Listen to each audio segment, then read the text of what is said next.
Let's start with something uncomfortable. You are carrying the most powerful computing device ever created, and it's sitting right between your ears. Your brain fires 86 billion neurons, processes millions of signals every second, and runs your entire body on roughly 20 watts of power. That's less than a light bulb. And yet, the only way your brain has ever talked to a machine is through your fingers on a keyboard, or your voice into a microphone. That's an incredibly slow, narrow channel for something so powerful. Think of it like having a supercomputer connected to the internet through a dial-up modem. That's the problem Neuralink is solving. Founded by Elon Musk in 2016, Neuralink is building a brain-computer interface, a direct wireless connection between your brain and the digital world. The device itself is remarkably understated. A small titanium disc, roughly the size of a large coin, implanted flush with the skull. You wouldn't know it was there just by looking at someone, but from that disc, 1024 ultrafine electrode threads, thinner than a human hair, fan out into the brain tissue, listening to individual neurons fire in real time. It reads your thoughts, not metaphorically, literally.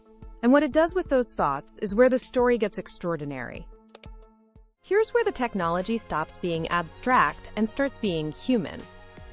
Nolan Arbaugh was a college student, ambitious, independent, full of plans, when a spinal cord injury paralyzed him completely. For 10 years, he relied on other people for the most basic tasks. Then, in January 2024, Nolan became the first human being to receive a Neuralink implant. Within minutes of activation, he was moving a cursor on a screen with his thoughts. Not slowly, not clumsily. Within weeks, his cursor was moving faster than his conscious mind could track. He described a moment where the cursor arrived at the right place before he'd even fully decided where he wanted it to go. The chip was anticipating him. Today, Nolan is back in college, studying neuroscience, of all things, getting top grades. Then there's Nick, paralyzed for 4 years. With Neuralink, he learned to control a robotic arm. He could gesture, feed himself, scratch an itch.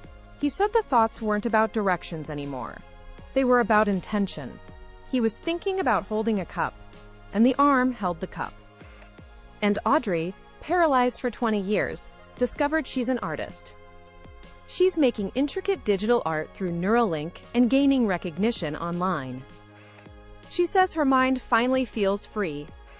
Jake has ALS, a disease that progressively steals every muscle in your body. He's learned to type 40 words per minute by imagining his fingers moving. He's communicating again.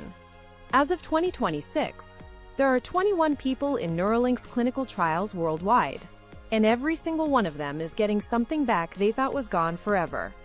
But this isn't just about restoring what was lost. So far, everything we've talked about is about restoring movement.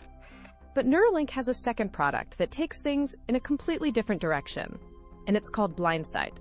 Here's the thing about blindness.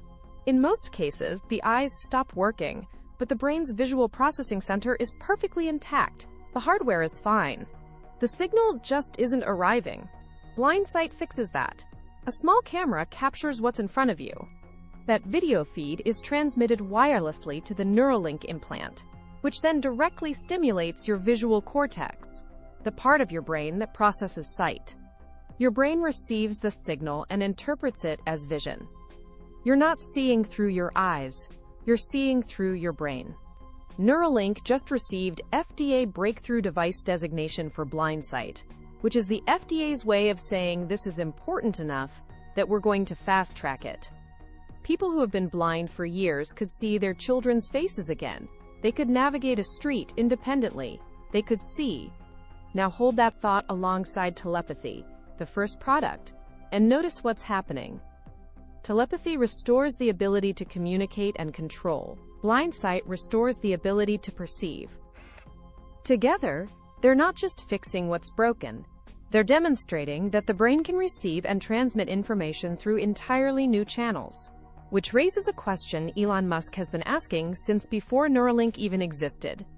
If the brain can be upgraded to receive new inputs and produce new outputs, what's the ceiling? What happens when you stop thinking about this as medicine and start thinking about it as engineering? that's where the story takes a sharp turn. Here's where Elon Musk's thinking gets genuinely provocative, and where the medical community and the tech world start having very different conversations. Musk has been saying for years that artificial intelligence is the most significant risk humanity has ever faced. Not because AI is evil, but because it's becoming exponentially smarter, faster. And at some point in the not-too-distant future, AI will be so far ahead of human intelligence that we become, in his words, like house pets to the machines we created. Irrelevant. Dependent. Outpaced. His solution is Neuralink. If humans can dramatically increase the bandwidth between their brains and computers, if we can think faster, process information faster, access knowledge faster, we can stay in the game. We can merge with AI in a symbiotic relationship, rather than being replaced by it. The goal isn't to fight AI, it's to become part of it. This is what Musk calls human-AI symbiosis. And it's why Neuralink's long-term vision goes far beyond helping paralyzed patients. High-volume production of the device is planned for 2026. The next step after clinical trials is healthy human implantation. People who aren't sick, but who want to be faster, sharper, more capable. Now, this is where it gets complicated. The medical community is deeply uncomfortable with this framing. Regulators want Neuralink to be a medical device that helps sick people. Musk wants it to be the foundation for human evolution. Both things are simultaneously true, and that tension is very real. But here's what's undeniable. The technology works. The patients are thriving. The FDA is paying attention. And Elon Musk, the man who said he'd put a car in orbit and did it, who said he'd land rockets and did it, is saying this is his most important project. So the question isn't whether Neuralink will change the world. It's whether we're ready for the world it's going to create. And if you want to stay ahead of stories like this, the technology, the business implications, the future being built right now, subscribe to Business Undercurrent. We don't just report the news, we read between the lines. Hit that subscribe button, and let's keep exploring the undercurrent together.